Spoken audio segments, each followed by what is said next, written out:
Thanks for listening to Baxie's Musical Podcast. If you like what you hear today, be sure to like it, subscribe to it, rate it, share it with everyone you know. Also, be sure to follow us on Instagram, TikTok, and Facebook for regular updates, because I'm pretty sure there's another one coming up next week. Thanks to Metro Chrysler, Dodge, Jeep, and Ram at Chicopee for their support. Visit their state-of-the-art dealership next to BJ's in Big Y on Memorial Drive, or go to metrojeep.com and drive home in your new Metro Chrysler, Dodge, Jeep, Ram today. It's Baxie's Musical Podcast.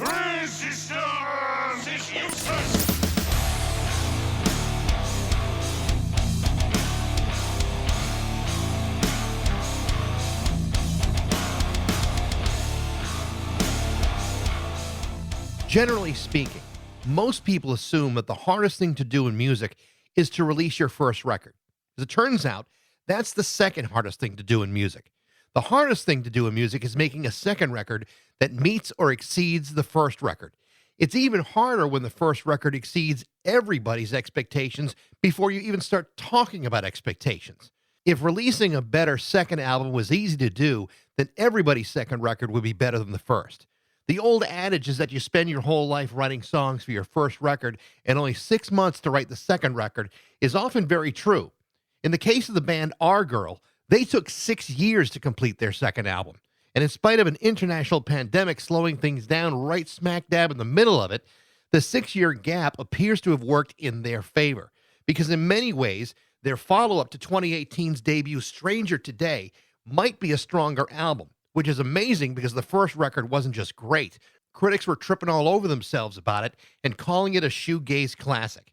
The new record, which was released earlier last month, was called The Good Kind, and frankly, I haven't stopped playing it. So here's the part where I tell you to stop what you're doing and listen to Our Girl, because it really is something pretty special, and the new record represents a big step forward.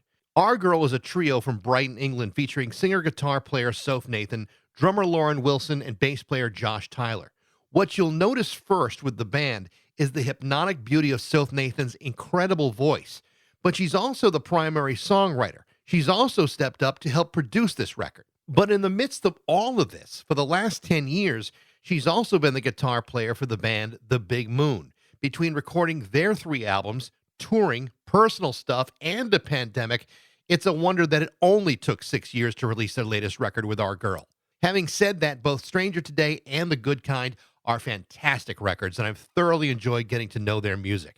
This is my conversation with Soph Nathan from Our Girl. She's my guest today on Baxie's Musical Podcast.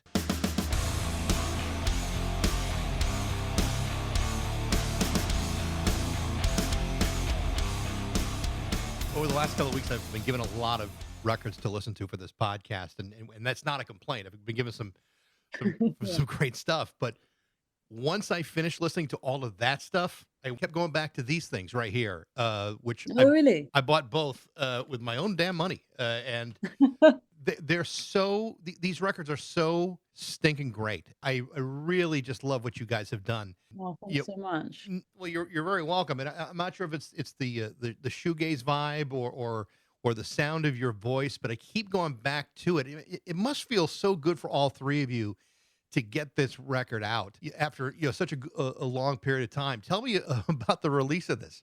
Yeah, it feels so good to have it out. It's crazy. I mean, we've had it ready for a while, but these things just take time, and we hadn't put something out for so long that we built back up into it. We put a song out before announcing it and everything.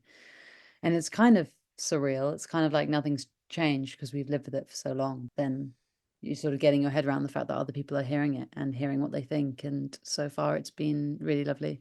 But we're going to go on tour next week, and it'll feel more real then, I think. The first album, Stranger Today, came out 6 years ago. And I think every review that I read, and I tried to read as many as possible, critics were not just liking it, they were raving about it. And again, it's not just the music, it's not just the lyrics, but specifically, everyone seemed to be focusing in on your voice. And there's a richness and a tone and the phrasing of your voice that it's almost too bad that it's taken 6 years to hear more of it. In the course of those 6 years, I mean, I know you were doing other things, and we'll talk about that in a little bit, but how much pressure was there on you, whether internally or externally, to get a second record out? It came in waves a little bit. We self-released the first record on our manager's label, so we didn't have a label saying, "Hey guys, you need to do another one." And our manager was very like supportive and understanding of the time it took.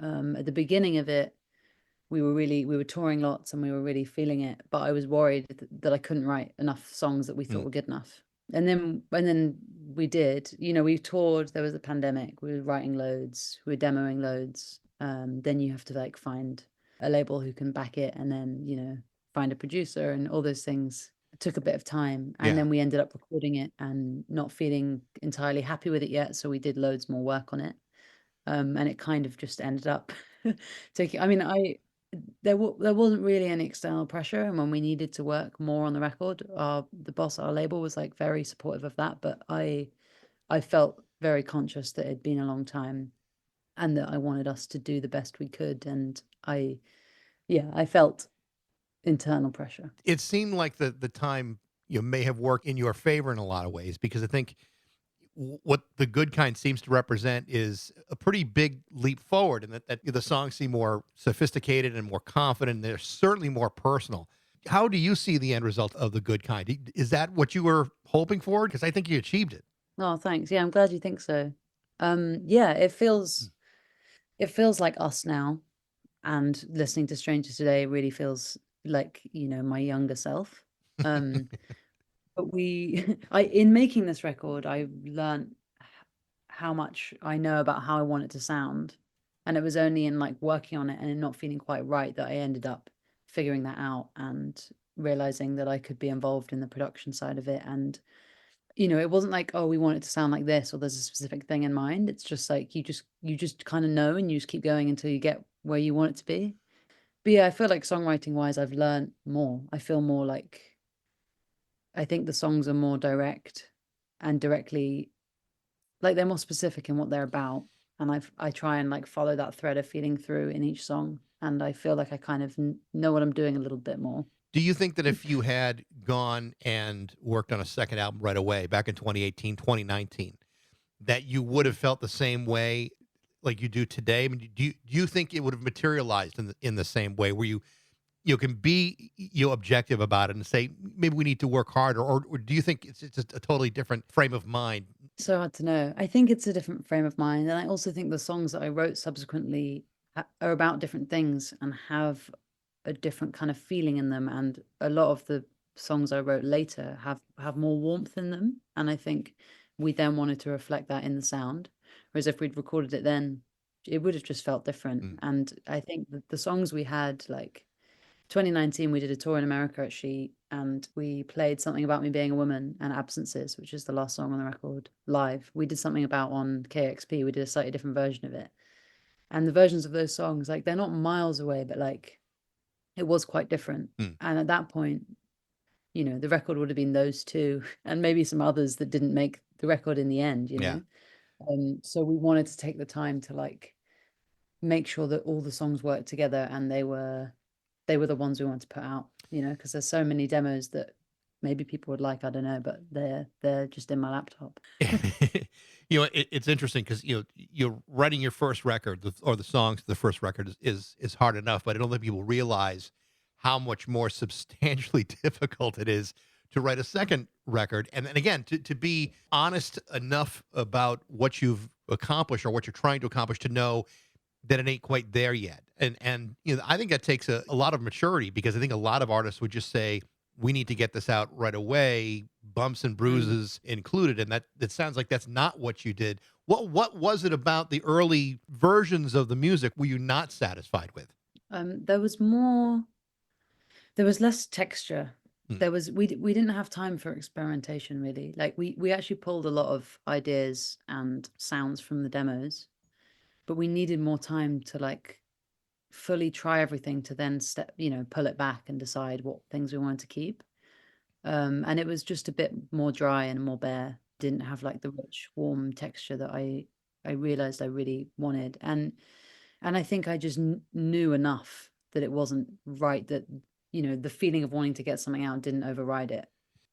But there was a moment when we were really struggling with it, and I thought, like, maybe let's just give up, because I don't know if I can do this. And it took support of other people and the support of Fern Ford, who co-produced it, to like make me think, okay, all right, it's a waste to do that. Like, let's just try. Like, we can do it. But it was a tricky period, and then it got so much better as soon as we started working on it again. Well, I want to talk about the 6 year break here for just a second, because I mean this is not like Yeah, this sure. is not like the only thing that you were involved in over the last Mm. 6 years. You've also been involved with Big Moon, a band you've been with for 10 years, and you wrapped up a tour with them recently. But you're balancing all of this stuff all at once, and that sounds, from the outside, like that had to be a little difficult to manage all of that all at once. How did that all fit in together in the timeline of it all? It's got so much easier in recent years, actually. I think we started the bands at the same time, and it always felt like it might be a problem or like it was tricky. But we've got, as a three, me, Josh, and Lauren, and our girl, we've got really good at, I think, just balancing the time. Mm. And fortunately, we're all like committed enough to it that we do make it work. And they're working full time, and I'm in another band, and Josh is in other bands too. But Yeah. like, we've just kind of got used to making it work and juggling our diaries. But yeah, I mean, I finished the Big Moon tour, and the album came out, the Argyle album came out the next day. So Yeah. I was doing not Argyle work. So the interview we were supposed to do originally, I was on tour with Big Moon at the time. So it was kind of funny how it all happened in one go, and it's a bit mad, but it's good. It's fun. These are obviously two very different situations. I mean, you're fronting Our Girl, you're the primary songwriter. It's not necessarily the case in Big Moon, where Juliet Jackson takes on, a good deal of that role. But and this may seem like a loaded question, but I mean, what role do you feel more comfortable in, as the band leader or a band member, or does it really matter to you? And has it even changed over the course of 10 years? I've actually always felt very lucky to be able to do both, because they're so different to me. Like, I couldn't be the band leader in the Big Moon because it wouldn't make sense, and I haven't written the songs, and being the guitarist in the dynamic that we have feels great to me. But like, I also have this other outlet where I can write songs that wouldn't be in the Big Moon because they're completely different. um and naturally, because I feel fairly strongly about how I want that to go, it's easier to sort of lead that a little bit. So it's just so different. And I really think I benefit from having both. You mentioned that one of the things that you've done in this new record with Our Girl is that you've taken more Mm. of an active role in producing the record. How much did that help you define what you were trying to do with this record? I mean, did you find that it clarified your understanding of it all? What was that? What was that process like for you? I'd thought about maybe co-producing the record, but it seemed that generally, like, maybe it was too soon and that we should work with the producer, and I can still be very involved. And also, until you've done it, I don't know, it feels like this untouchable thing. Like, you need a producer who's specifically a producer who can come in and actually, like, if you're writing songs and making music, you can produce it. You don't have to know all the technical stuff all the time, and you learn it as you go. And I learnt that, and learnt to have the confidence in that Mm. during this record, to the point now I'm like, okay, like, I'm always going to want to co-produce it, because why not? And unless I get to a point where I'm like, I've written the song, but I want someone to take it in a complete other direction, which I don't think is ever going to happen. um, yeah, having that, and like being allowed the extra time to do that and to do it with Fern. I also think for a lot of people, there's a certain additional ownership of it when you've been a part of that process. Because I know a lot of people who have recorded records, and they felt like, the producer artist dynamic sometimes takes away from their own vision of what this music was supposed to be like, Yeah. to even just to co-produce it, even to be at that level. At least you can have some more substantial input that way than if you just surrendered that responsibility to somebody else. Yeah, and it can work really well if you're on the same wavelength. And like, I'll always, well, definitely for the next record, I'd still like there to be another producer, because there's so many things I don't know how to do, and working with other people like brings so many ideas you never thought of yourself. Yeah. But yeah, it's a funny thing to find the right person for that. You put out a number of singles ahead of the release of The Good Kind, and I found myself really loving Something About Me Being a Woman. Oh, thanks. I, Yeah. I don't know exactly what kind of relationship this was, but I think it's maybe time to start seeing other people. I don't think this is a good match for you.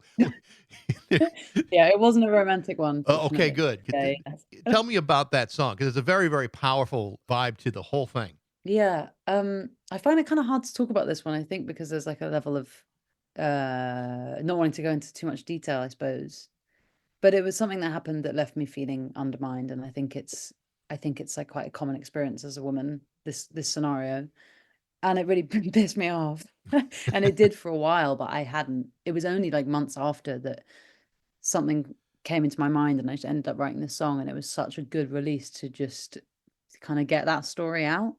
But it changed quite a lot as we went, because of that thing of like wanting to be true to the feeling, but also wanting to not give too much away, but Yeah. also get across the feeling in the right way. And I found it trickier with this song. And we played it in KXP when we were in America in 2019, and like the second verse is different and stuff. So like it even changed in that time once it was out in the world, you know. And this was one of the hardest ones to get the sound right of. Actually, we started with it when Fern and I opened the sessions back up, because we were like, let's start with the scary one that will probably be a single.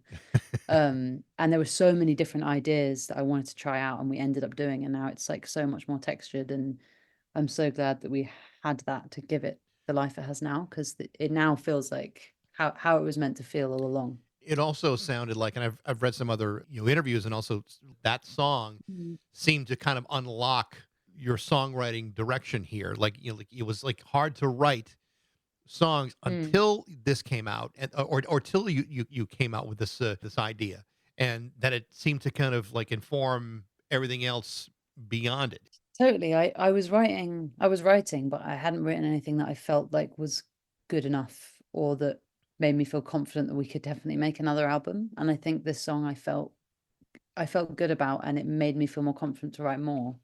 And then all the other songs led from that, but this was the Yeah. first one. I think the other song that I absolutely love, and it's one of the other early singles, but I think it's actually maybe one of my favorites on the entire record, and that is the song "Relief." Oh, yeah. I'm glad that that you weren't talking about a romantic relationship, because if that's the case, then this person's got commitment issues. But I love the song. Tell me about "Relief." It's such a good track. Oh, thank you. Yeah, I love this one. It was really fun to make this one. A lot of like quite a few friends sang on the end of it, and like we had a lot of fun like figuring out the layers. It actually took a while to figure it out. It was like was going in a slightly more rocky direction before. And it was when we were at the studio that we took the stems like one night when we had a night off, and just opened them all up and moved the puzzle around until it got to where it is now. Because I think when we're in a room, we go in quite like a heavy direction until you like step out of that, and you have to try something completely different to like steer it another way. But yeah, this song is kind of me reflecting on coming out when I was a teenager, and how I feel about that, and how I feel about people around me. And I think in writing these songs, same with Who Do You Love, it made me feel more confident in myself and Mm. my own sexuality, in like thinking about other people and how I feel about them, and how I feel like they should feel so proud and confident they deserve that. It kind of ended up bouncing back and making me feel more sure of myself, even though, it was years ago since I Yeah. came out. There's a lot of different themes that you touch on in the new record, The Good Kind. And one of the songs that's getting a lot of attention is What You Told Me, which, again, a very, very personal song about an experience I think a lot of us can relate to in a lot of different ways, about the experience of watching someone you care for who's fallen ill, and the Yeah. helplessness of being able to or unable to help that person in their suffering. Remarkably powerful song, and like I said, it's got a real universal quality to it. Tell me about that song. Again, this is like one of those. It appears as though it's like one of these songs that you really had to dig down deep to, first of all, understand maybe the feelings that you were feeling, but then also to get that out into a musical form. It sounded like it had to be a little bit challenging to do that here. Yeah. It kind of was, but at the same time, it was sort of easy to write, because like writing songs is a real processing tool for me, and it really helped in that moment when I needed to get a lot of that sort of helplessness and upset out. Hmm. And I ended up changing the lyrics from what the original ones were, um, because when you're kind of like raw in a feeling and you record it in your voice notes or whatever, it's like it's a bit much, it's a bit too intense. Right. So I worked on it a bit and changed the lyrics, and I love this one because it's quite heavy. And when we started the band, we'd always have like quite soft vocals with quite heavy guitars, and we don't do that so much anymore, but we have that with this one. And the person that I wrote it about, it's their favorite song on the record, which just makes me love it more. Yeah. Just because, I don't know, it means a lot to me. When you write music, it sounds like that often what helps you the most is you have to be feeling something in the moment, and that seems to draw it out of you. I mean, everyone's songwriting process is very, very different. Some people can just, sit there in front of a guitar or piano and bang out a couple chords, and maybe they stumble across something, but some people actually need some sort of fuel to feed that. It sounds like that's kind of how it is for you too, that you kind of need something to spark Yeah, that for sure. creativity. Yeah, I think the songs that I think are the best or I like the most are ones that have come out of a moment of intense feeling. And sort of writing more these days and writing more as a practice and with different people and stuff, I've realized like I can write stuff that I like or I think is worth working on without that. But it seems to be that the songs that we've all really connected with and wanted to work on and wanted to take forward have been ones that have come out of a moment like that. When you write a song that requires a certain level of vulnerability, is there ever a self-consciousness about that? I mean, do you if you're writing about a specific situation that may have happened in your life, the idea, someone who may have fallen ill or somebody who may have, said something that may have been misinterpreted or anything, is there any self-consciousness about the ramification of that from someone who may take it the wrong way after hearing the song, or is Yeah. it, or do you not worry about that at that point? No, I worry. I mean, it's a self-conscious, it's a very embarrassing thing to do, just to write about your feelings and then decide that you want people to hear it. It's like, what, it's such a weird thing to do. But yeah, I do worry about that stuff, and I try and, I want it to be genuine, but I do change things and edit things so that it's not too exposing sometimes. And I actually, talking about it now, I realize there are quite a few things. Like I said, I did that and what you told me, and same in Relief, the chorus ended up being something slightly different. That my girlfriend actually suggested when I was saying like, this feels too exposing. What do you think? She was like, well, why don't you say this instead? And I was like, yeah, that's great. um, but yeah, I do worry about that. But obviously, when you're writing a song and you're presenting it to the other members of the band, Lauren and Josh, they must also kind of feel this kind of reflecting off of you, because I mean, obviously, they've got to find a way to interpret it musically. Yeah. How do they accept the themes of the music? Are they very, very do they add in how the songs are arranged, or what's being said? I mean, what's Yeah, their for input sure. like? Yeah, they add so much and they take it into a direction I never would have thought of taking it to. And that's why being able to make music and write with other people is like so great, because it's they've just got completely different brains.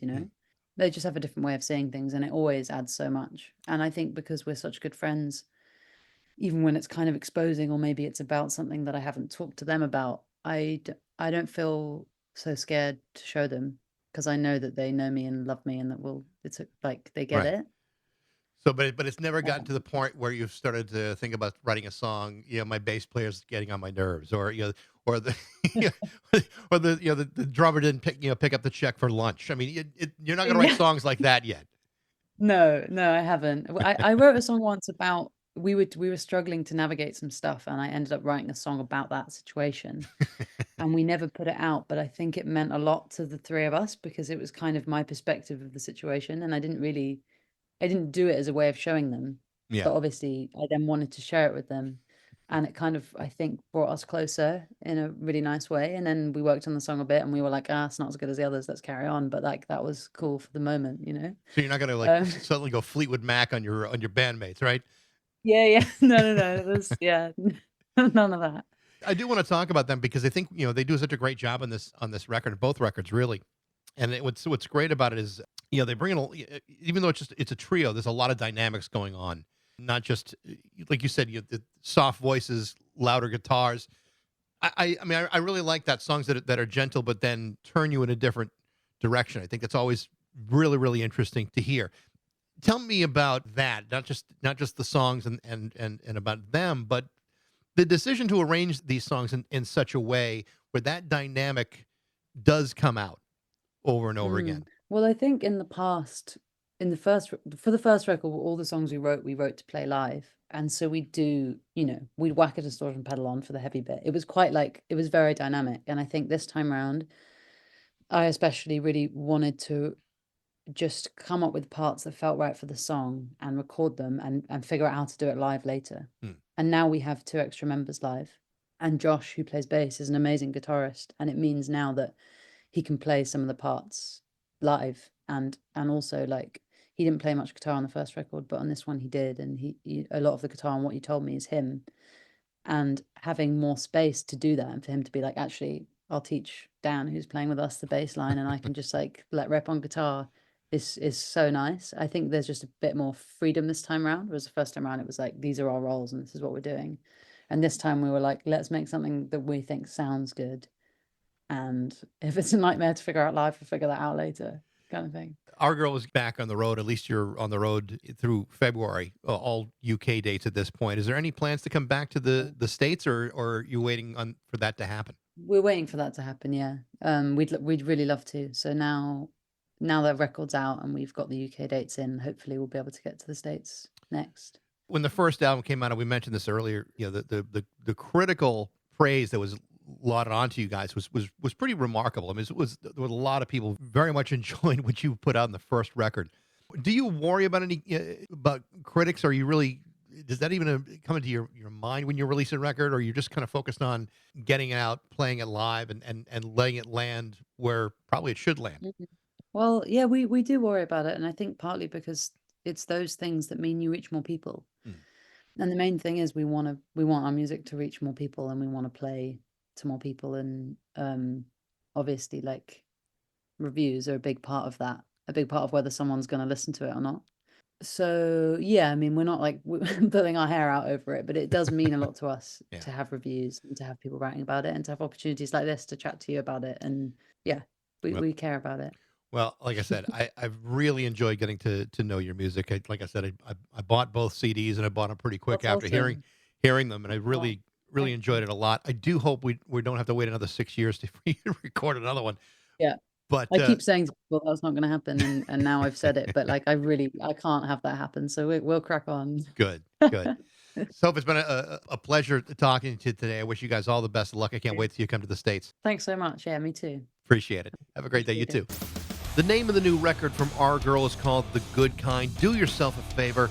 Give it some attention. It's just awesome. Thanks for listening. I hope you enjoyed it. If you did, be sure to follow the show on Instagram, TikTok, and Facebook for regular updates. You can also email me at bax@rock102.com. I'd love to hear what you think. Thanks to Metro, Chrysler, Dodge, Jeep, and Ram at Chicopee for their support, but most of all, thanks to you for listening to Baxie's Musical Podcast.